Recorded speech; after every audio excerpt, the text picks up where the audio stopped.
Okay, we're coming now to the last class when we consider Elijah. And there was so much to cover in the still small voice that I wanted to just deal with that separately as well and spend some time on that. And so this class, I want to talk practically about what was the lesson that God was teaching Elijah about the power of the still small voice, and ultimately what was he teaching us as well.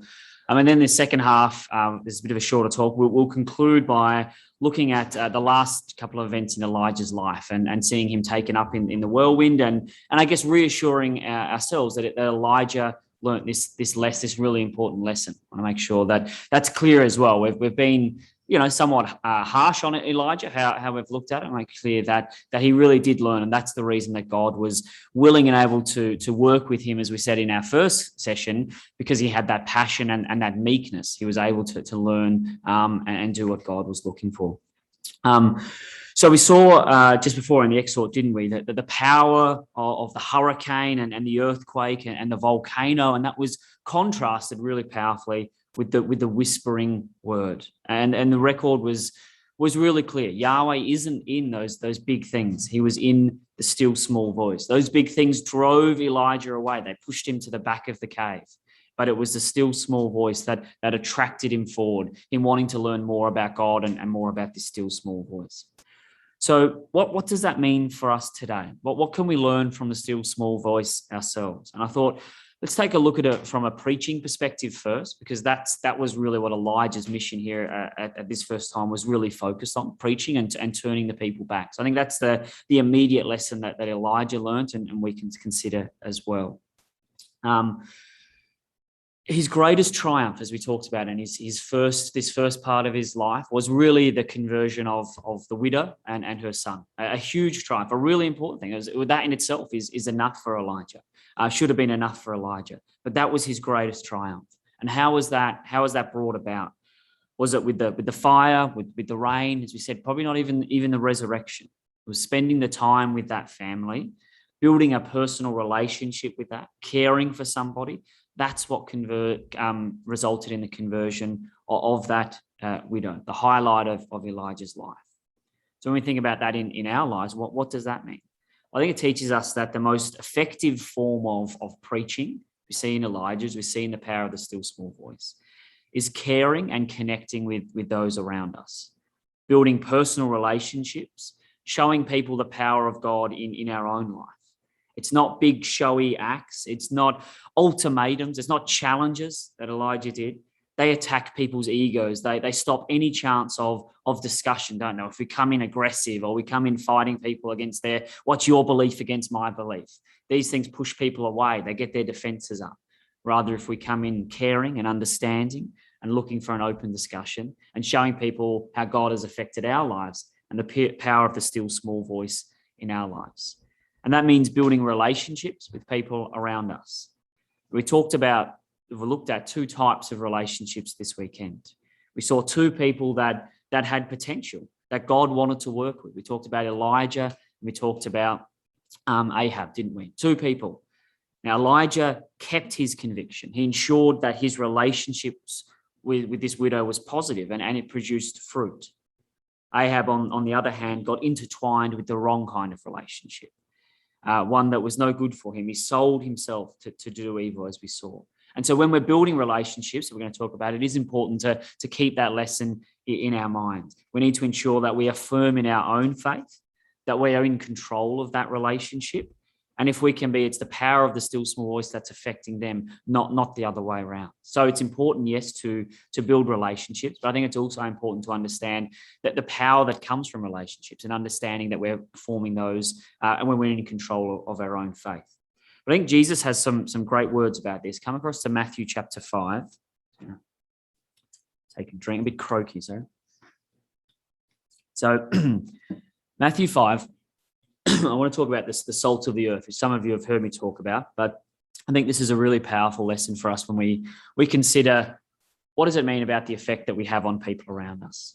So Matthew 5 and verse 13, Jesus has a direct commandment to us. He's talking about disciples and what he wants from his disciples, and so ultimately what he wants from us as well. And there's not too many times when Jesus directly speaks about us or directly speaks about disciples, but here is one of those instances. It's Matthew 5, verse 13. He says, "Ye are the salt of the earth. But if the salt has lost its savour, wherein shall it be salted? It is thenceforth good for nothing, but to be cast out and trodden underfoot of men." Jesus says to us, I want you to be the salt of the earth. Now, what does that mean? Well, there's no point worrying about what we use salt for, seasoning food or whatever. What was Jesus meaning by what is salt? What was in his mind? Well, thankfully, we don't have to think about that. We're actually told about that. And I'll put it on here. Luke 12. He actually gives Luke 14. Sorry, he gives two examples of what salt is used for. So it says here, salt thereof is good, but if the salt has lost its savour, wherein shall it be seasoned? It is neither fit for land nor for the dunghill. Men cast it out. He that hath ears, let him hear. So he says there's two purposes for salt. It's good for the land.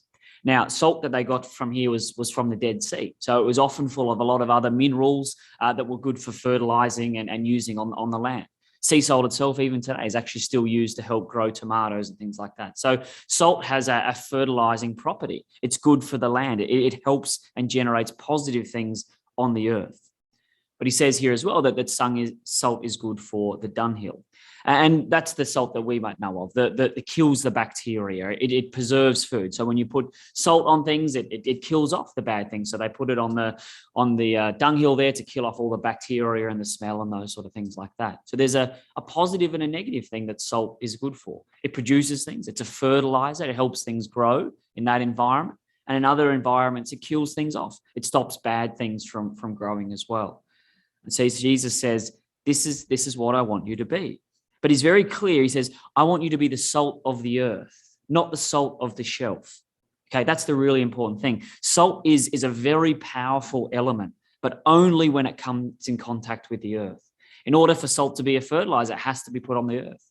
In order for it to kill and to get rid of the bad stuff, it needs to be in contact with the earth. Salt just on the shelf is inanimate. It doesn't do anything. It doesn't have any effect. Salt is very reactive, but only when it's used. So if we are a good disciple, then we need to be in contact with the earth in order for us to make a difference to those around us. So yeah, to kind of make a difference. And that's why Elijah wasn't an effective prophet when he was off in the wilderness by himself.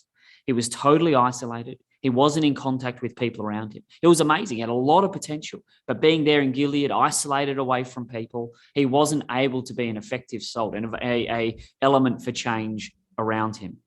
It wasn't until he became in contact with the Gentile family, till he spent time with them, till he could have an effect on them, till he was right there living with them. Suddenly he could be effective. Suddenly he could be a positive influence on their life and ultimately help them to be converted. And what does salt do when you pour it on the ground as well? Does it sizzle? Does it fire up? Does it do all these amazing things? No, you wouldn't even know that salt was being active. You just pour it on the ground. It isn't a showy element either as well, is it? But it's incredibly effective. Salt is one of the, as we'll see in a minute, was one of the most expensive, valuable minerals in Christ's day. Yet it was almost, there was nothing. You couldn't tell at all. It wasn't the big showy works. Salt is very effective in contact, working quietly behind the scenes. That's the power of it. Everything that it touches, it is really important and does a lot of work there. And its salt is just by its very being. It doesn't have to mix with other things. Just its presence there in the environment is able to produce good, is help foster good things, to encourage positive things, but also as well, it reduces negative things. It cuts back all the bad environment and helps an environment stay pure. Just us being present in the environment, being a positive example around us to people around our lives has a huge effect. We don't have to be, as we say, we don't have to be showy. We don't have to have all the Bible verses and quotes and do all the seminars and those things. Just being a positive example to our friend group, whether that's in the ecclesia or outside in our school or what have you, we can have that effect to bring positive change or to help reduce a negative environment. It's what Christ is asking us to do, to be that guide and that moral compass to our group. But here as well, we have also, I think, a really important element to salt, and it's the lesson from Ahab as well. You see, Jesus says, if salt at the top there, salt has lost its savor, it's not any good either. If it's lost its taste, then salt is of no good. It's worse than being in the bag, just leaving salt on the shelf. If salt is not salty, then it's not salt at all. It's nothing. It has no opportunity, no potential to do anything. Now, it's an interesting thing. I've never tasted salt and thought, oh, that's not very salty. Is my salt off? Check the use-by date of the salt. That's not how salt works. So what did Jesus mean when he said that salt has lost its savor? Well, it comes back again to how salt was used in those days. As I said, it was incredibly expensive because of its, it could help things last longer, and they didn't have fridges and things like that. So it was an incredibly expensive mineral. So what the traders used to do is mix sand in it or other minerals in there, particularly if it came from the Dead Sea, so that there was less salt in there. So, they could spread out their money, make more money for it. So salt used to get diluted. And suddenly, if there's more sand in the bag, if there's more dirt in the bag, suddenly salt loses its effectiveness, becomes diluted with the elements around it. It's not salty anymore because it's not pure salt. It's what Jesus is talking about here, and why this makes such an important lesson for us as well, because we think about with Ahab. It's exactly what happened with him. He became diluted. He became influenced by Jezebel and by the nations around him. He became less and less and less salty each time. There was salt there. God knew it, and he tried to work with him, but he chose instead to put all those other elements in and become less and less effective until he was totally ineffective at changing that environment. Yes, he was in there. He was in that relationship, just like we're talking about. He was in contact, but because he'd allowed himself to be diluted with the things around him, he was no longer an effective salt. He no longer became an effective disciple. And we saw this morning, didn't we, when he came back from the contest on Carmel, was he able to affect change in Jezebel? Was he able to bring all of that momentum and that change and that positiveness that he'd experienced in the ecclesia and bring it into that environment and change it? As we know, he had no effect whatsoever. In fact, it was the opposite. Jezebel had the huge effect on him. And so he was useless. And so Christ here says, if you're watered down, if you're not pure salt, if you're not able to be an effective disciple, then you need to be cast out. You're of no use. It's why we're here, to affect change in the world around us.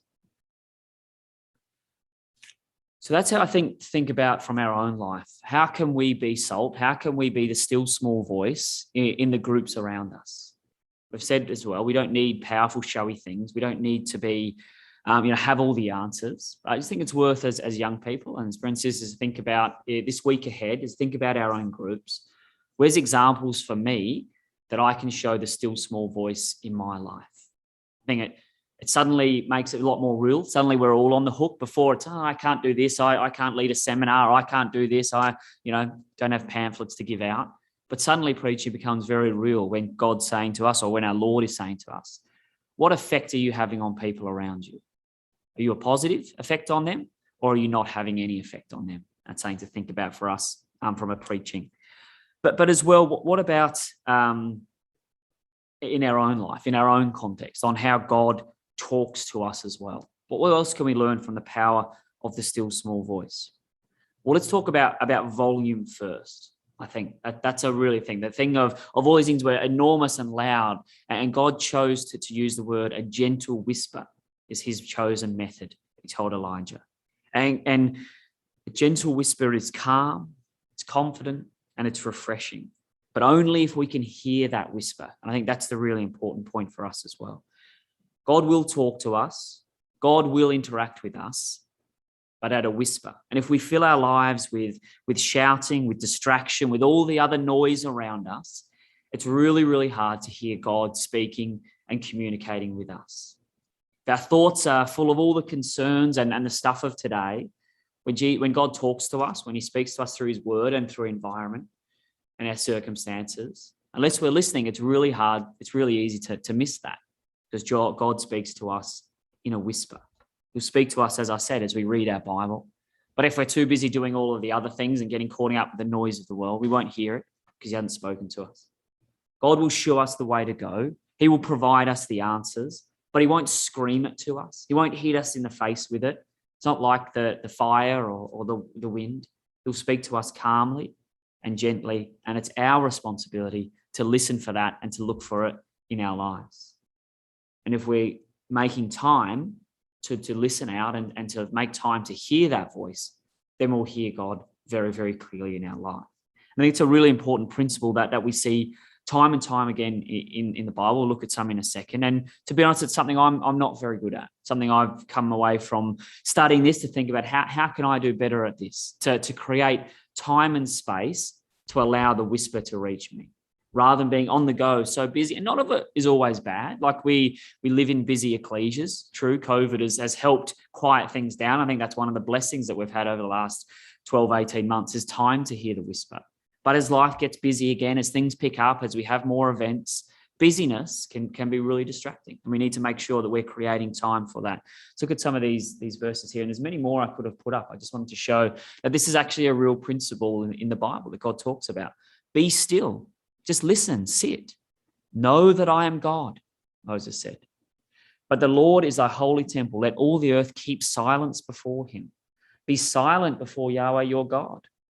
Exodus. Yahweh will fight for you. You only have to be silent. You don't have to join in the fight. You don't have to be loud. You don't have to be noisy. You have to be at the front. Let God do it. You just sit there quietly and let him do that.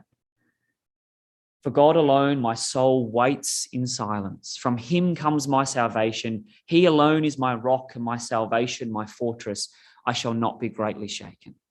Just sitting in silence and allowing God to talk to us, I think is a hugely important skill and something that we need to learn definitely as young people. We love busyness. We love being on the go. But are we listening out to that word? And they're good reminders that God doesn't always communicate through big supernatural shows of power. If we're waiting for some magical moment to happen, some aha moment of, oh, now I know that God is real, that's not always how God works. Remember the widow that we talked about? She got just enough day by day to keep her going, just enough each day. And that's how God works with us. Gentle whispers in our life, small incidents that nudge us and direct us in certain directions. Our conscience, if we listen to it, will help guide us and direct us there in what God wants.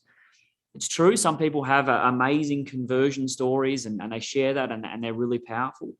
But for a lot of us, we don't. We don't have some big aha moment about how we knew that this is it and the truth is real. It's just God slowly, over years, working in our lives, helping us, directing us. And that's okay. Sometimes we know it's there. We know that whisper is there and we keep pushing it aside, waiting for the earthquake or waiting for the fire. God doesn't always work that way. And we need to be mindful of that and prepared and listening out for the whisper because that's how God chooses to talk to us. Okay, so I think a couple of lessons there, and I'd love to talk to more afterwards of other people that have thought about how does the still small voice affect your life? How do you think about that? What does that mean for you and how God talks to you? But I want to spend now the rest of our time here just finishing off this story of Elijah and showing what happened next. You know, we can sometimes end at the Mount Horeb there, Mount Sinai, but that's not where the story of Elijah ends. He lives another 10 years after this. And what happened? Did he learn that lesson? Well, let's come across to 1 Kings 19 and look at this. What does Elijah do next? God gave Elijah some very specific commandments on the mountain there of what he wanted him to do. We had that read for us before in 1 Kings 19, verse 15. Yahweh said to him, "Go and return on your way to the wilderness of Damascus. And when you arrive, you should anoint Hazael, the king of Syria. And then go, I want you to anoint Jehu, the son of Nimshi, to be king over Israel. And then I want you to go and anoint Elisha, the son of Shaphat of Abel Melhorah, which you shall appoint the prophet in your place." Okay, so he says there's three things I want you to do. And then what's the reason for those? And those who escaped the sword of Hazael, so Jehu put to death. Those who escaped the sword of Jehu, so Elisha put to death. He tells them about the 7,000 still in the land. So Elijah went there asking God to be a jealous God, to avenge him, to wipe out the people. God responds with three things. He says, I want you to anoint Hazael, who's going to come down and wipe out the people from Syria. I want you to anoint Jehu, who's going to go and wipe out Ahab and Jezebel. And then I want you to anoint another prophet who's going to help and build up the people. Three things that he asked. Now, how would have the old Elijah responded to that? I think it would have been a mixture of delight and possibly fury as well. Why do I say that? Well, I think he would have ran straight away to anoint Hazael, to give him the good news. Right, Elijah went down there to wipe out the people of Israel. And God said, okay, Go and anoint this person to wipe this one. Go and anoint this person to kill these people. He would have been straight off, straight to the Assyrians. Perfect. Come down, wipe them out, just like I asked of God. Then he would have been off to Jehu, skipping along the way that finally Ahab and Jezebel are going to get what they wanted. That's not what he did he? He completely ignored those two, and he chose the third option, the one where God said, I want you to anoint another prophet that's actually going to replace you and is going to work with the people. That's the one that Elijah went and chose to do straight away. And I think that's a really interesting change in the Elijah that we've seen, and the Elijah that the way he looks at things. This is now a man, I think I said it, that is such a powerful example for us, because Elijah was willing to learn from his mistakes. He was passionate, he was dedicated, but he was meek. And he quickly pivoted here at this time and was prepared to do what God wanted. He still struggled with it, and we'll see that later on. It's not like it was a switch that he could just flick and turn off and be a totally different person. That's not how life works. But he was prepared to at least start and work on that side of him. And so he goes and does the exact opposite. And we'll see that verse 19. So he departed thence and found Elisha, the son of Shaphat, who was plowing with 12 yoke of oxen, and him with the 12. And Elijah passed by and cast his mantle on him. And he left the oxen and ran after Elijah and said, let me, I pray thee, kiss my father and my mother, and then I will follow you. And he said, go unto him, go back. I said unto him, go back, for what have I done to thee? And so here's the interesting thing. This not only is Elijah gone off to anoint someone else, it's someone that is the complete opposite and contrast to him. And we know that that's something Elijah struggles with. Unless people are like Elijah, unless they think like him and act like him, he almost dismisses him. But here's someone who's the complete opposite, and he's prepared to and willing to try to work with him. Just think about their appearances. We talked about it on our class, wasn't it? That Elijah was known as the Lord of the Hair, this big, hairy, gruff, unapproachable man. You probably remember the story of Elisha when the people made fun of him for being bald. So here, just physically, these two men are totally different. Elisha was probably younger. Elijah was older. One hairy and gruff and out in the wilderness. One modern and young and bald. Elijah had no family connection whatsoever. There's no mention of any of his family, no background, no nothing. We don't even know Tishbe, where that was, the town that he grew up. But here we see Elisha had a family that he was very close to, that he didn't just want to leave, a family that he was connected to. We saw before that he was told to Elisha, the son of Shaphat of Abel Menholah. So Elisha lives in this area. What does Abel Menholah mean? It means that the meadow of dancing. So it's this beautiful, lush, green, amazing place. If you're calling it the meadow of dancing, we see there that he's plowing with 12 oxen. So it's obviously very fruitful and lots of opportunity. Contrast that to Elijah, a man that chose to live out in the wilderness, in the desert, by himself. Everything is a contrast here. Even the fact that Elisha had 12 oxen, shows he was incredibly, his family was very wealthy. They had resources. They had land to produce that. And not only that he had them there, he was working with 12 oxen. We talked about 12 this whole weekend, the tribe. And what's he doing? Is he berating the oxen? Is he throwing fireballs at them and screaming at them? No, he's there. He's working with them. He's in the middle of the oxen. He's directing them and guiding them and working with them. The exact opposite of Elijah. So there's so many contrasts between these people.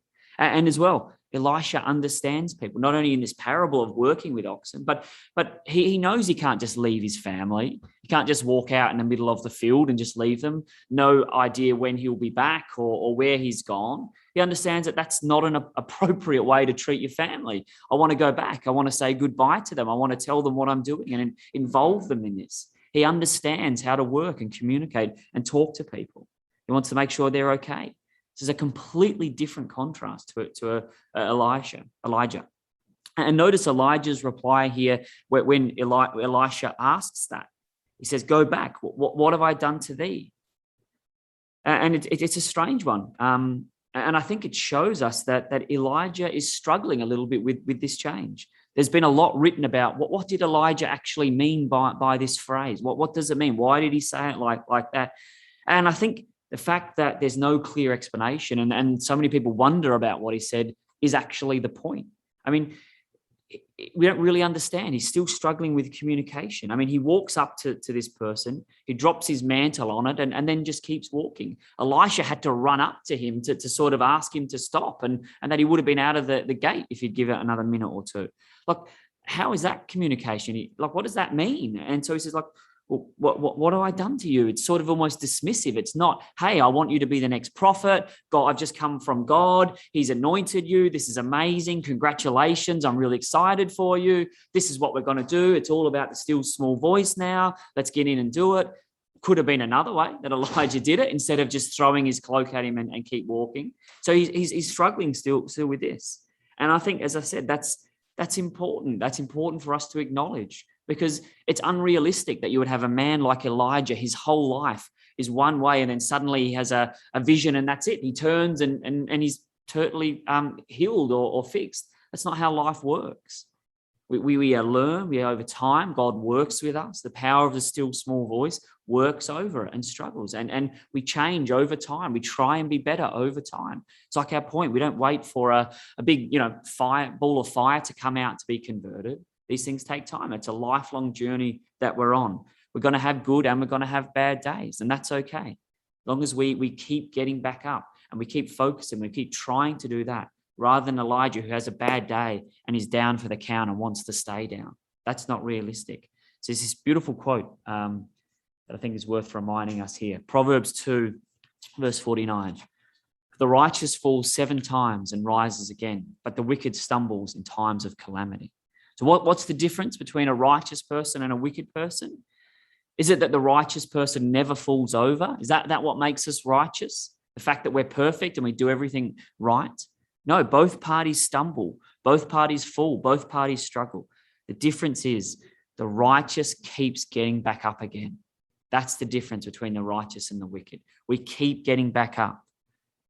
Okay, and I want this to be a key personality trait of Elijah when we think about him. He wasn't perfect. He had issues. He struggled, but he learned to keep getting back up. He learned to keep trying to save people, to keep trying to be a better version of himself, to be the best servant of God that he could be. And that's the really important thing. And we'll see this time as we go through here, how he has changed and he's working on changing as well. So if we come back to Elijah here, verse 21, I don't think Elisha's comment here as well is a lack of motivation or commitment to what he's doing. I think Elijah is telling him off for that. Verse 21, he returns back. He takes a yoke of oxen and slew them and boiled their flesh and the instruments, all the wood there, and he gave it to the people, and then arose and he went after Elijah. And what did he do? He ministered unto him. And so firstly, he burns the instruments. They're part of the sacrifice. So I think this is 100% commitment from Elisha, that he can't go back. There's nothing to go back to anymore. Going back and saying goodbye to his family is not weakness. It's not showing that he isn't committed. He's gone back. He's said goodbye. He's burnt his old way of life. He's 100% committed. I can't go back. He's burnt the boats, as they say, and he's now going to. And what's he going to do? And we have this familiar word in the life of Elijah as well. He ministered unto Elijah. First the ravens, then the widow, then the angel, and now we have Elisha ministering and caring. Once again, God has provided for Elijah and ensured that he has someone there to help him and to sustain him. This time not physically with food, but this time with the support that Elijah needs to spiritually minister and develop and help and be with him here. And we made this point and we keep making it right along. This is not the story of national conversion. This is not the story of Elijah, the successful prophet. This is the story of the individual development of a single man, a man of passion and dedication that needed some instruction and some spiritual development. And the amazing thing, hopefully we've seen, God willing, this weekend, is the huge lengths that God went to help and to minister and to develop Elijah. He answered his prayer. He sent the ravens. He sent the widow. He sent Obadiah. He sent an angel. And now he sends Elisha as well, as we said, this time to comfort and help. And I think the irony in all of this is would Elijah have spent this much effort on himself? He would have written off that old Elijah long ago. But that's not the loving and graceful God that we have. When James tells us that Elijah was a man just like that, doesn't that mean that God is prepared to do the same for us? That it keeps coming, it's our Father's good pleasure to give us the kingdom. He doesn't want any of us to perish. He's that same long-suffering one, that same long-suffering he had with Elijah. Elijah kept making mistakes. He kept choosing the wrong. He kept trying to model his life on Moses and getting it totally wrong, not understanding Moses at all. But did God just brush him off? No, he kept working with him, kept ministering with him. And of course, it's exactly the same with us. If God will do this for Elijah, then God will do it for me. We say, well, I'm not a prophet. I'm not as good as Elijah. You know, I've done worse than Elijah. Well, really? We've seen Elijah this weekend. He wasn't perfect. You know, God will work with those people. We saw this morning, even if there's a tiny spark left. He paused that prophet's ministry for 2 years just so he could convert one little Gentile woman. Ahab, who was actively killing the prophets, God only stopped working in Ahab's life when he finally turned back and wouldn't have anything left for God. Elijah, a man that begged and prayed for God to kill his own people, was so self-absorbed that he couldn't see all the other believers out there. I only am left. God, I'm the only chance you've got, God. This is Elijah. He wanted him to kill all these 7,000 people. So when we say, I'm not Elijah, really? Have we done as bad things as these people? We know the other examples of Paul and Saul and what he did. People, God is willing to work with us. Absolutely. God worked with Elijah, a man that had crippling mental health issues, a man that was socially awkward and difficult, that couldn't relate to people, that was always left out and isolated. God worked with him. He sent minister after minister after minister to this man to help and to build and to shape. And our God will do the same for us if, as we've talked about, we're willing to be meek and teachable. God does not give up on us, nor does God expect us to be perfect. That's the whole point of this weekend as well. He will work to make us that way. Okay, so let's look at the last final little part of his life before he goes up. Which is in, I was going to say, actually, before we come to 2 Kings 2, there's 5 chapters between now and then when Elijah appears. So, and that in itself is interesting in itself, because the fact that nothing much is recorded of Elisha after this is actually in itself, as I say, a really powerful point. You see, Elijah was all about making headlines and creating national conversions and doing things on the public stage. But now, it's not. He almost disappears. He's working, but it's not all that big, mighty things. He understands that working is behind the scenes and on an individual level. And instead, what do we see? Well, let's just look over the next couple of chapters here. Chapter 20, what's that about? It's this, sorry, give me 2 seconds. You see down in verse 35 is where I'm going there of 1 Kings 20, verse 35. We have this random story, but verse 35. Now the men did diligently observe whether anything would come, and did hastily catch him. They said, thy brother Ben-Hadad. Then he said, go, you bring. Then Ben-Hadad came forth, and that's not the right one. Sorry, I'm reading the wrong one. 35. A certain man of the sons of the prophet, should I say, said unto him from his neighbor in the word of Yahweh, smite me, I pray thee. And the man refused to smite him. So suddenly we have a man of the sons of the prophet is able to do work and able to step up and do that.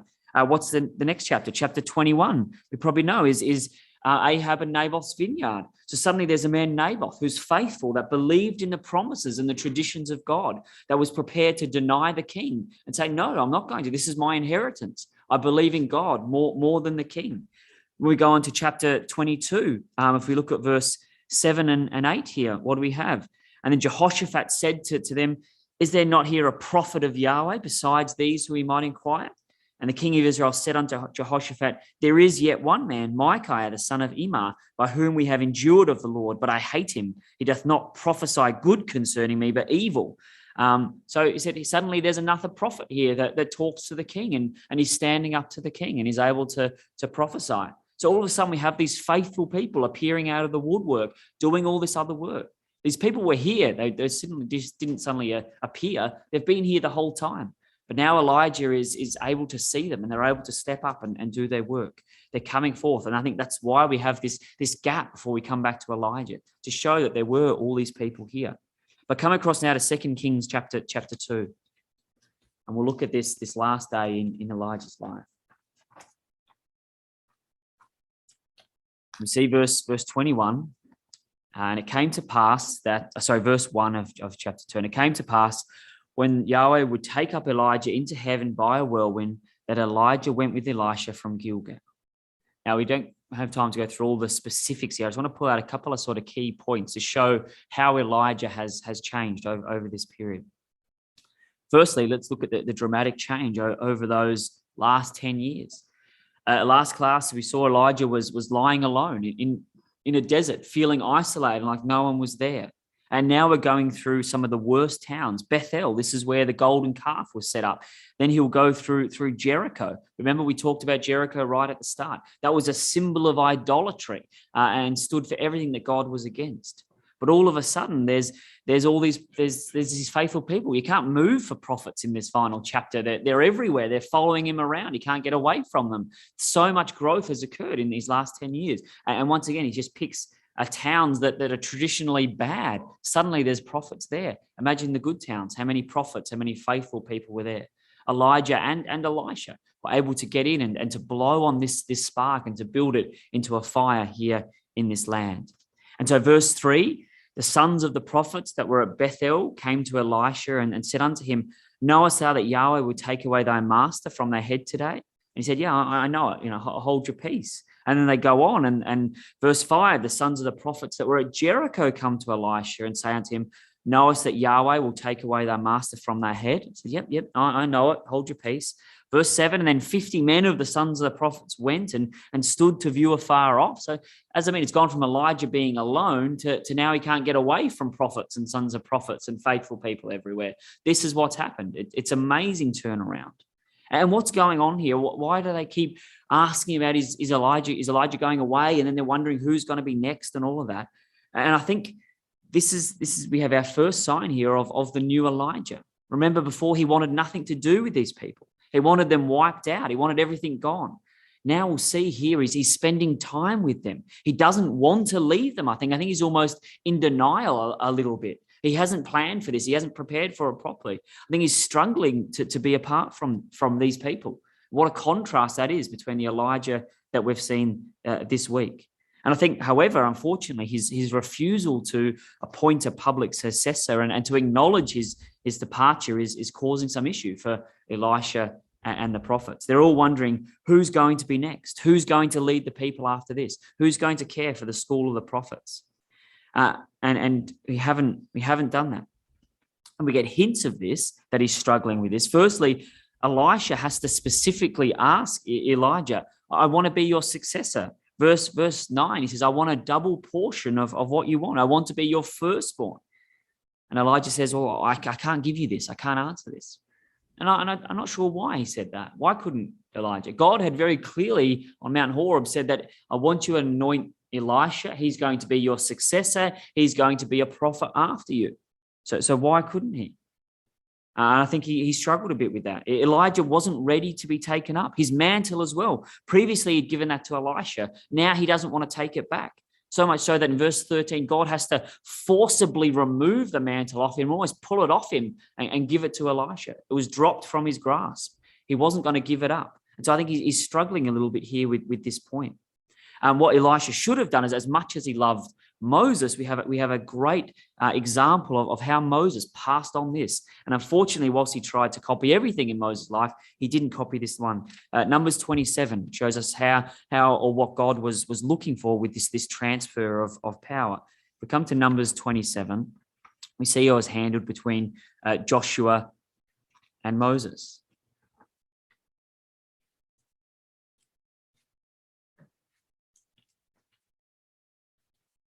And in Numbers 27 and verse 18, Yahweh said unto Moses, take thee Joshua, the son of Nun, a man in whom is the Spirit, and lay thy hand upon him.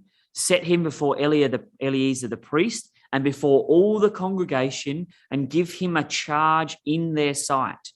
And thou shalt put some of thy honor upon him, that all the congregation of Israel shall be obedient, And he shall stand before Eleazar the priest, and shall take counsel of him after the judgment of Urim before Yahweh.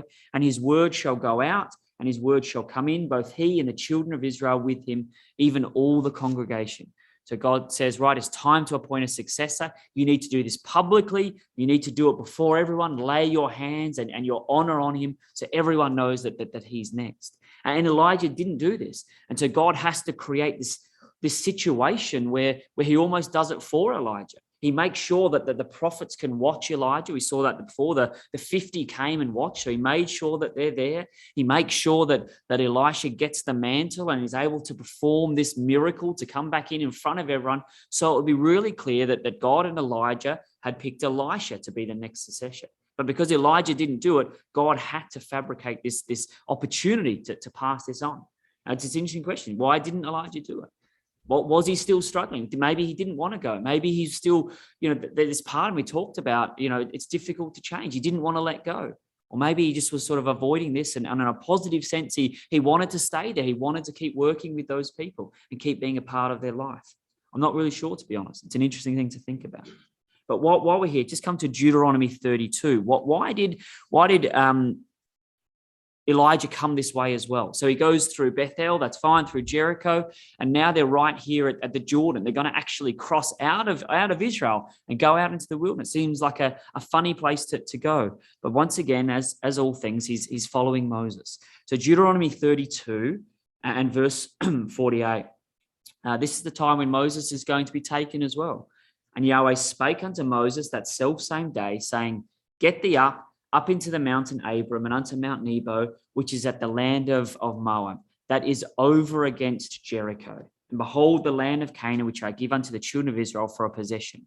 And die in that mount whither thou goest, and be gathered unto thy people, as Aaron thy brother died in Mount Hor, and was gathered unto his people. So just like Moses, Elijah goes to Jericho. Right in front of Jericho, there's the Jordan. He's going to cross over the Jordan and follow that same path that Moses took there, that is over against Jericho there in Deuteronomy 32:49. So this is the path that he's taking. He's following Moses' final footsteps. So let's come back then to 2 Kings and look at some examples, some more examples, I think, that show how Elijah has changed. And so in 2 Kings chapter 2, verse 11, says it came to pass, I think here's some three key things. As it came to pass, they still went on and talked, that behold, there appeared a chariot of fire and horses of fire, and parted them asunder, and Elijah went up in a whirlwind into heaven. And Elisha saw it and cried, my father, the chariot of Israel, the horsemen thereof. And he saw him no more. And he took hold of his own clothes and rent them in two pieces. And I think this really highlights a lot of change in his life. And why do I say that? I think there's three key elements here. Remember that the Elijah that we considered at the start of the weekend, the very first class, the rough, insensitive man. We looked at some of the things that he said, very insensitive. The translators had to put italics into half of it to try and at least make sense of what he was saying. He was dismissive and cold and abrupt. He only said a handful of words in his old ministry. But here, what is he doing now? Came to pass that they went on and talked. So here he is, standing next to Elisha, a man completely the opposite to him. And they're walking and talking. And the Hebrews in the continual sense, they walked and talked and walked. And it seems like he went for a while. He was talking and discussing and educating and teaching. This is the totally different to the man Elijah that we saw on that first time. And it seemed like he talked for quite some time. A man totally different is in deep discussion with this man and connecting with him. The power of the still small voice is using his voice. So much so that they're talking that God has to send a chariot and a horse to separate these two, right? Elijah, we sometimes forget, Elijah didn't go up in the chariot. That's not what took him up. It was the whirlwind that took him up. Why was the chariot there? Doesn't make sense. The only reason I think the chariot came is to separate these two for a minute or two so that God could take Elijah. He was there. He wanted to connect. He wanted to stay. But God had to force them apart. So that's enough, Elijah. Stop talking. Like, that's the opposite. I don't think anyone's ever said those words to Elijah in his life. You need to stop. We need to go. And he needed to force that mantle off him to pass it on. So here they are in deep discussion. He doesn't want to leave him. He wants to be there. He wants to spend those last few seconds with Elijah. And then finally, how did people view Elijah? He wasn't the Lord of the hair. He wasn't this dismissive man that people were afeared to approach unto, that Obadiah sort of trembled when he spoke to him. What does Elisha say?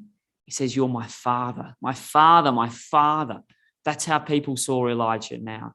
He was a father figure in the nation. He helped and he encouraged.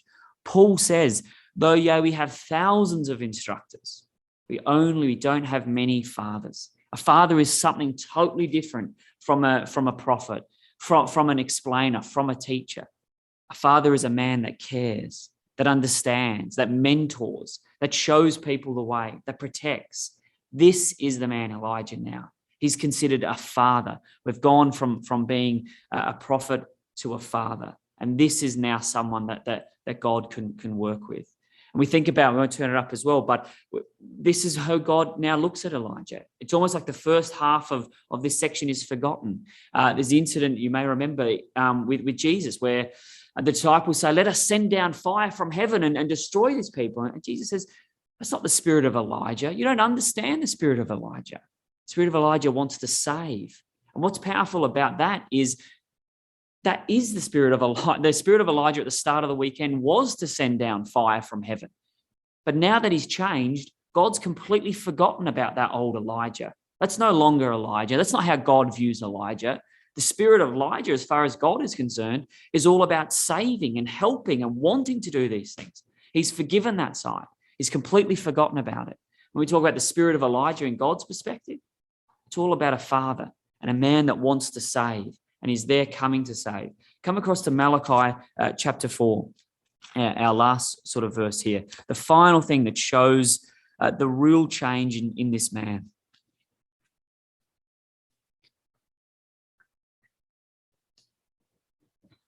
Malachi 4 and verse 4. It says here, "Remember ye the law of Moses, my servant, which I commanded unto him in Horeb for all Israel, with the statutes and the judgments." So remember my glory, how I appeared before Moses and spoke about my character and my willing, my mercy, my wanting to save. Well, behold, I will send you Elijah the prophet before the coming of the great and dreadful day of the Lord. And he shall turn the hearts of the fathers to the children, the heart of the children to their fathers, lest I come and smite the earth with a curse. And we saw this morning, didn't we, that Elijah stood on Horeb and he pleaded with God that he would come and he would destroy the people. He would smite the earth and wipe them out. And now God said Elijah is going to come again. And what is his role? What's he going to do? Well, it's a thing that he's always wanted to do. Nothing's changed about that. He's always, as we saw before, wanting to turn the hearts of the people back to God. But what's the big difference this time? What's the really important part? At the end of verse 6, he shall turn the hearts of the fathers to the children, the heart of the children to the fathers, lest I come and smite the earth with a curse. Elijah there is trying to avoid that destruction. At Horeb this morning, he came and he prayed for God to come and destroy the people. And now God says, I'm going to come and I'm going to wipe out the wicked. And Elijah says, wait, please let me go first. I want to go out and I want to save as many people as I can to try and avoid that destruction. I want to try and bring those people back to you, God. Let me do it before you wipe them out, before you destroy them. We see this huge change in this man now. This desire to save, this desire to go out and work with people and bring them back to God, lest he destroys them. And that, young people, brothers and sisters, it is the power of the still small voice. That's the power of our God, that we can have these extreme differences in somebody that we started the weekend with and what we end it with. Someone that was totally different. But God, through the power of the still small voice, was able to work in his life, big and small events, but work over that period to bring about a totally new person that God now says he's willing to save and just like and ready, and he's just like me. We've said it time and time again this weekend, but that's the point I want to leave with us now as we think about this. Not just the power of the still small voice. We need to think about that this week, about how we can do that, but also about God's power to change us in our lives. What we are now is not what we have to be. We've seen that huge turnaround in Elijah. It's probably not as extreme in our own lives, And if God can do it for Elijah, if we let him in and open up, God can do it for us. We can find ourselves with our own role and our own purpose in the kingdom, God willing.